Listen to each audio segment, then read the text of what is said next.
Nessa girl, finally we got some TV we can talk about, child. Yes, God, honey, I had to go down in my closet and find my old nasty piece of throwback Afro-Keisha hair, and I put this damn thing on for these Real Housewives of Atlanta, honey. Yes, y'all haven't seen Miss Dineva Ross in her fullness in a long time, bitch.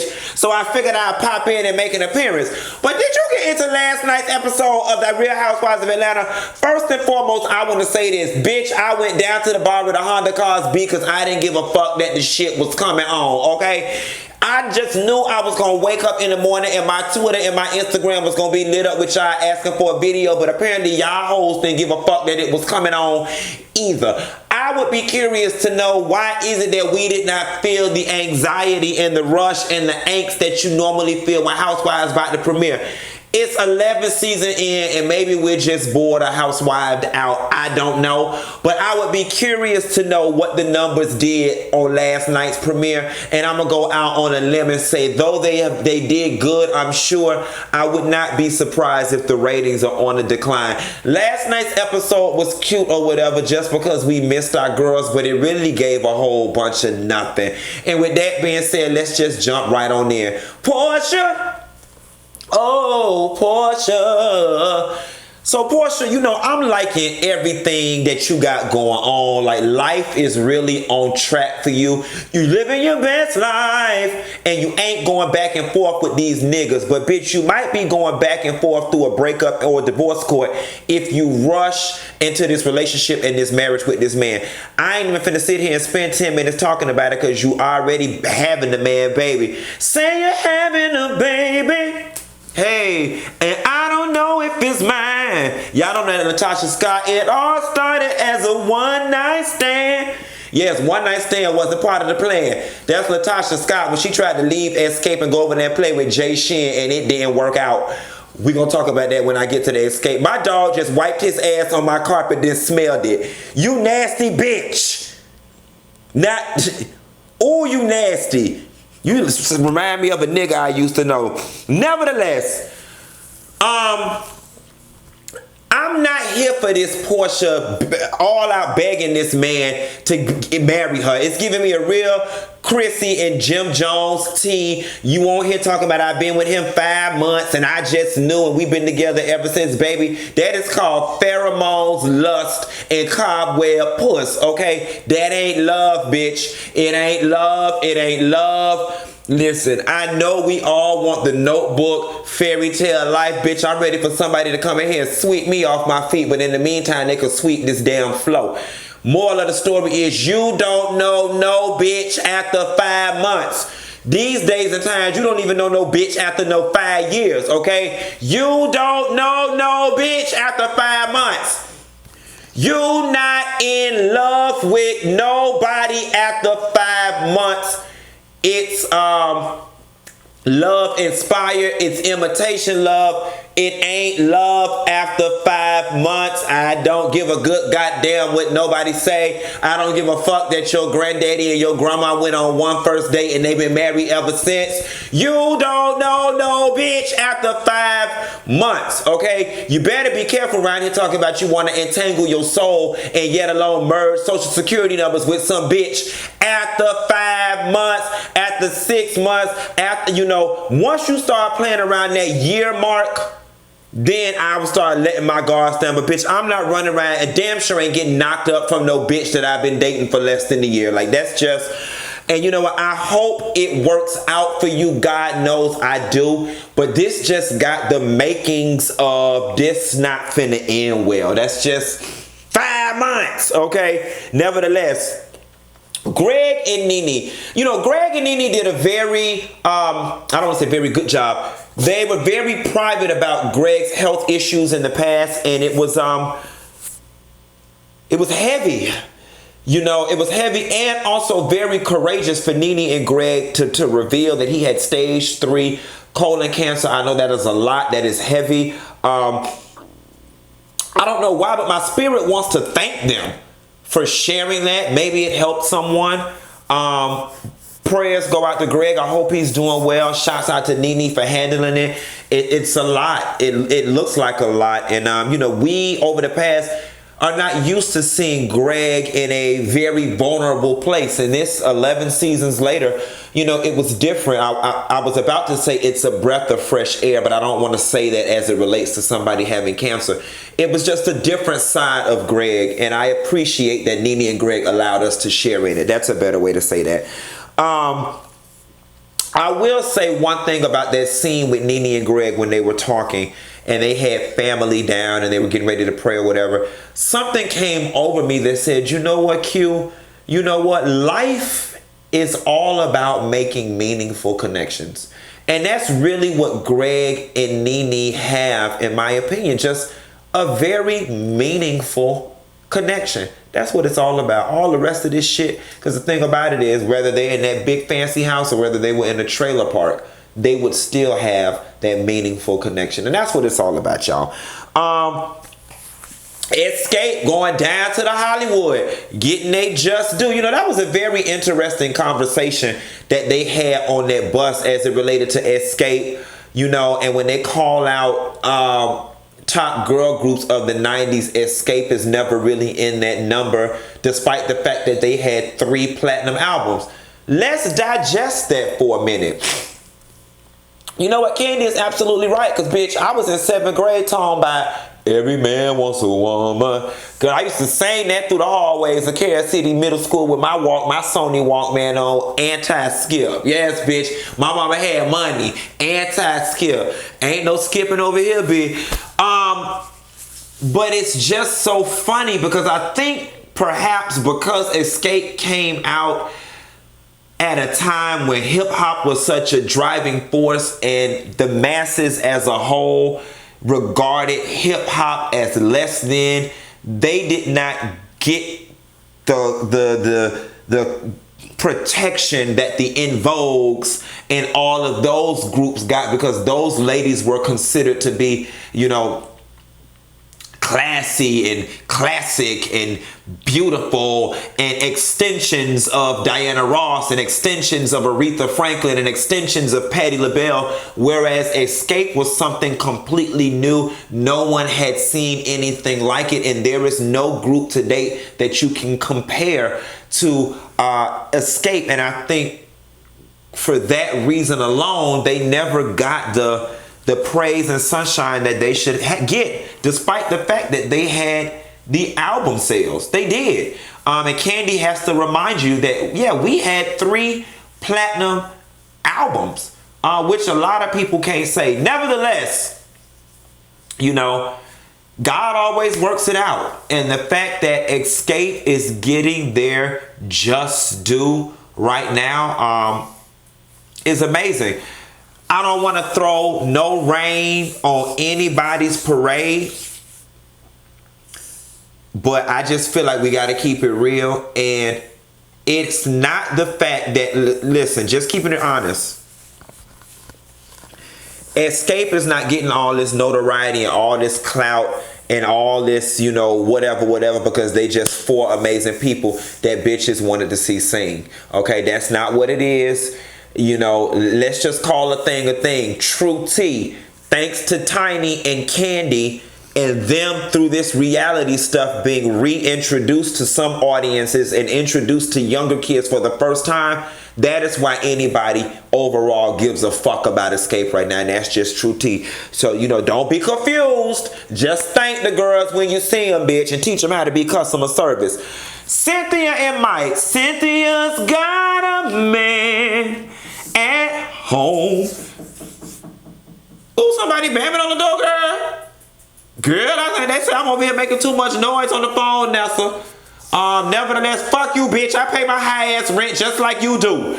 Nevertheless, Cynthia got a man. She said he don't swim in the cooling waters of Lake Bailey. I don't know, Cynthia. You going through menopause. Your waters might not be too cool. They look a little hot. Real hot, flashy base down there. That's why you always wearing them sundresses and stuff with no panties on. Real hot, flashy base, girl. The cool waters. Child, please. He got on some cool water. He look like an old man that wear cool water. Nevertheless, cool water or juke or whatever he wear, I like him. You got you a professional man that got a stable job and career and a check coming in every 2 weeks in a contract just like you. He look grown. He ain't a social climber because he been on TV for a very long time and he don't need this Housewives mess. He is a true journalist and I'm here for it. Noelle seems to be here for it, and that's all I got to say about him. I like it. I like the long distance.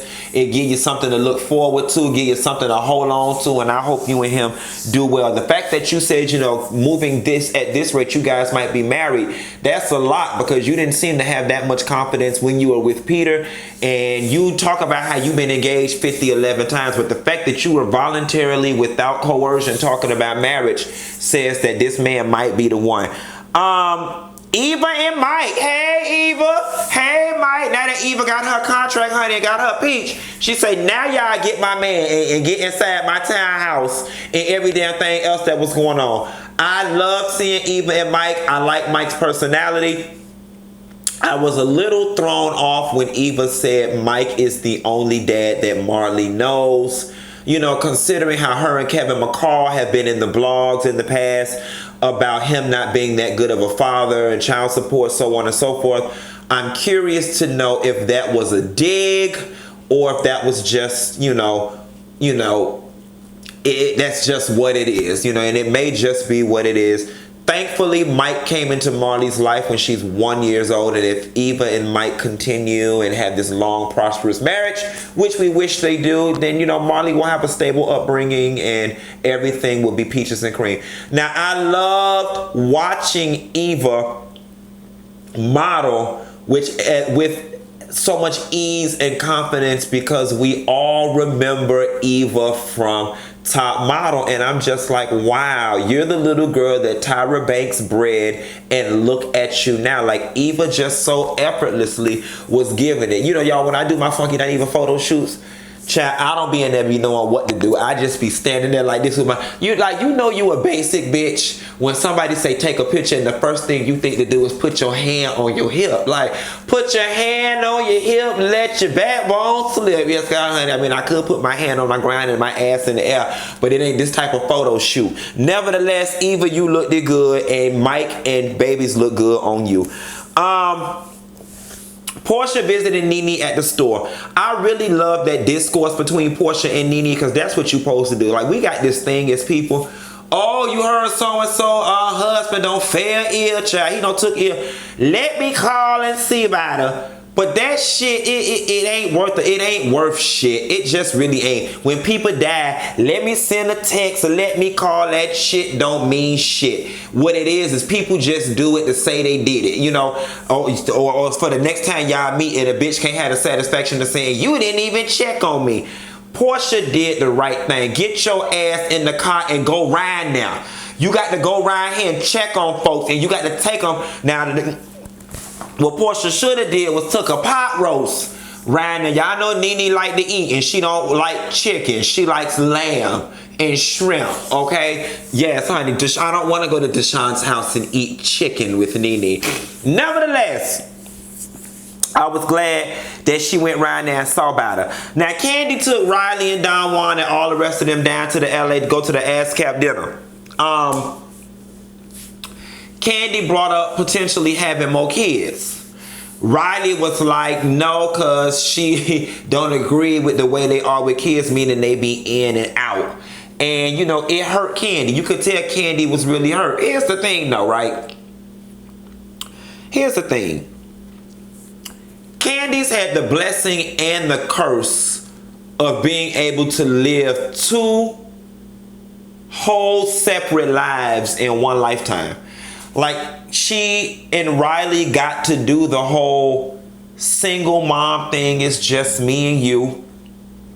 And Ace's experience is going to be polar opposites to Riley's. Like, then Kandi got a redo in life. Like, she met Todd young enough to still, have kids and be energetic enough to run behind him. And now she gets to do the whole husband, picket fence, dog, house, car, rugrats around the house thing. And I think she wants to explore that. And here's the thing.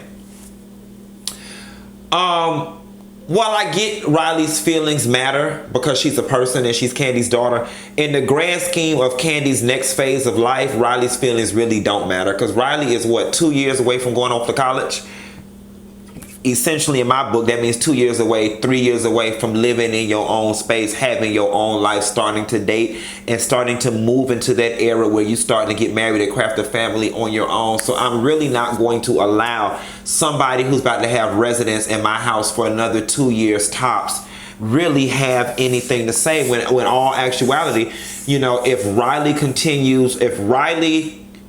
is like most kids that go away to college, she ain't gonna want shit to do with Kandi and Ty in that house anyway, because she gonna be out full on line creating a life of her own. So Kandi, go ahead and pop them the last 2 babies in the microwave and have them if you want to have them or whatever it is you're gonna do. But I would advise you to do it sooner than later, because don't nobody want no sibling that's 6 years older than them. We all want to go to school together and whoop ass on the playground together. All right. Speaking of, Porsha called Kandi and invited her down to the Miami. You know what? Time heals all wounds. And I always say, if it don't involve your health, time and money can help it. And I was glad to see, you know, Kandi give me sometimes that she being dry with a motherfucker just to punish them. Like, in all actuality, Kandi, you were at home doing whatever it is you were doing in an upbeat mood, your phone rang. It takes more energy to be that fucking dry than it did to just be in whatever normal state you were in. That was just, Kandi, it was ugly. And you know, I was one of those people for the longest while, because I know you personally, that gave you a generous amount of time to sock it to Porsha and to give it to her. And yeah, that's right. At this point, I am officially revoking any future, you know, energy, negative energy directed towards Porsha. Like, put that shit to bed. It's done. Stop being dry. Okay? Or any drier. Escape getting the award and it's Ace bedtime. Child, y'all should have left Ace home. And I get that it's important that the family was there. Maybe you know, he'll look back at the pictures. He too young to remember what was going on. Had that baby out there crying and carrying on down to that red carpet, all that visual stimulation, all them grown people kissing and touching on, and that was too much for him. Kandi, you gonna fuck around trying to be a working mom and somebody gonna call Child Protective Services on your ass. Leave Ace the fuck home. Porsha with this red hair going down to Miami. You know what, Porsha?